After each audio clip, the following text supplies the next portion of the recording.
আসসালামু আলাইকুম রহমতুল্লাহ। আমার প্রাণপ্রিয় বন্ধুরা, আগামীকাল আমার মাদ্রাসা বন্ধ হয়ে যাবে। এজন্য আমার মাদ্রাসার আম গাছে যে আম এসেছে, আমগুলো পেরে ফেলতেছি। কারণ বাড়িতে চলে গেলে এখন ঝড় বৃষ্টির সময়, বৃষ্টির আমগুলো পরে যেতে পারে, পানির মধ্যে পরে পচে যাবে। এই জন্য কিছু সংখ্যক আম পেরে ফেলতেছি, মাদ্রাসা কোরআন পাখিরা যেন খেয়ে বাড়িতে যেতে পারে। ইনশাল্লাহ আলহামদুলিল্লাহ আমাদের আম গাছে অনেক আম এসেছে। প্রতি বছর আমরা আমগুলা ফেরে একসাথে জমা করি এবং মুড়ি চিরা এনে প্রত্যেকটা ছেলেকে আম চিরা খাওয়াই। তো ইনশাল্লাহ দেখতে পাচ্ছেন বন্ধুরা, আমার মাদ্রাসার কাজ চলতেছে। আমার মাদ্রাসার ওয়াশরুম, বোর্ডিং, এগুলার প্লাস্টারগুলো একবারেই নষ্ট হয়ে গেছে। আমি আপনাদের দেখানোর চেষ্টা করছি। এখনো ওয়াশরুমের কাজগুলো সম্পূর্ণ করতে পারিনি। মাদ্রাসার ফান্ডের টাকাই নেই। মানুষের যেটুকু পায় এতটুকু দিয়ে কাজ চালিয়ে যেতেছি। দেখতে পাচ্ছেন, আপনাদের দেখানোর চেষ্টা করতেছি। প্লাস্টারগুলো এমন এক অবস্থা হয়েছে, নিজে নিজে ঘুরে ঘুরে পড়ে যেত। এই ছোট্ট ছোট কোরআন পাখির অনেক কষ্ট করতে হইতো, মাদ্রাসার পরিবেশটা নষ্ট হয়ে থাকতো। দেখতে পাচ্ছেন বোর্ডিংটাও কাজ এখনো পুরোপুরি ক্লিয়ার করতে পারে নাই। উপরে চালগুলা নষ্ট হয়ে গেছে, আপনাদেরকে আমি দেখা দিচ্ছি, আপনারা দেখুন একটু।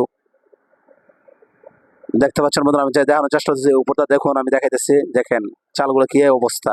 বৃষ্টি আসলে এগুলা দিয়ে পানি পরে পুরা বোর্ডিং, ওয়াশরুম, গোসলখানা সব একবারে নষ্ট হয়ে যায়।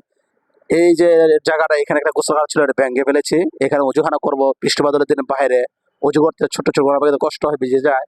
এই জন্য আপনারা ভিডিওটা এই পরিমাণ শেয়ার করবেন, যেন এই ভিডিওটা দেখে অন্য বাইরেও শেয়ার করেন।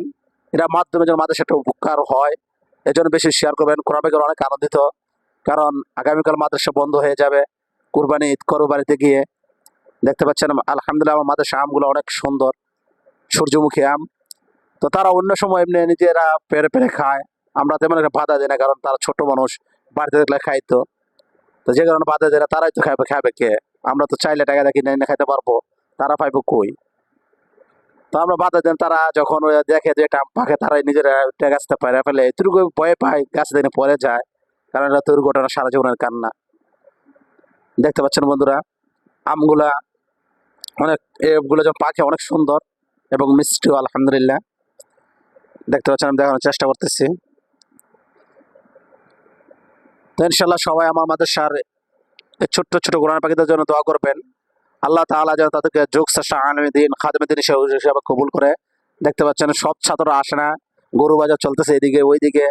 তো হেরা গার্জিয়ানদের সাথে অনেক সময় এদিকে গরু বাজার চলে যায়। দেখতে পাচ্ছেন আমার রুমের ছোট ছোট কোরআন পাখিরা বসে আছে কিছু সংখ্যক, তো অনেকেই আসেনি। তো ইনশাল্লাহ ভিডিওটা প্রচুর পরিমাণে শেয়ার করবেন, অনেক কিছু ভিডিও তো ভাইরাল হয়। তো দেখা যাবে, ওই দেখেন মাদ্রাসার ছোট্ট কোরআন পাখিরা গাছে উঠে আমগুলো পারতেছে, অনেক আনন্দ তাদের ভিতরে। তো এই ভিডিওটা আপনারা দেখবো ইনশাল্লাহ। কয়েকজন মানুষ শেয়ার করেন। আপনি একটা শেয়ারের মাধ্যমে তো মাদ্রাসা হেল্প করতে না পারেন, আপনি একটা শেয়ার করলে হয়তো মাদ্রাসা উপকার হইতে পারে। তো ইনশাল্লাহ ভিডিওটা বেশি শেয়ার করে দেবেন। আমার মাদ্রাসা কাজগুলো এখনো সম্পূর্ণ করতে পারেনি। দেখেন মাদ্রাসার ভিতরে কি এলোমেলো হয়ে আছে, কাজগুলো ক্লিয়ার করতে না পারার কারণে। ইনশাল্লাহ সবাই ভিডিও শেয়ার করে দেবেন।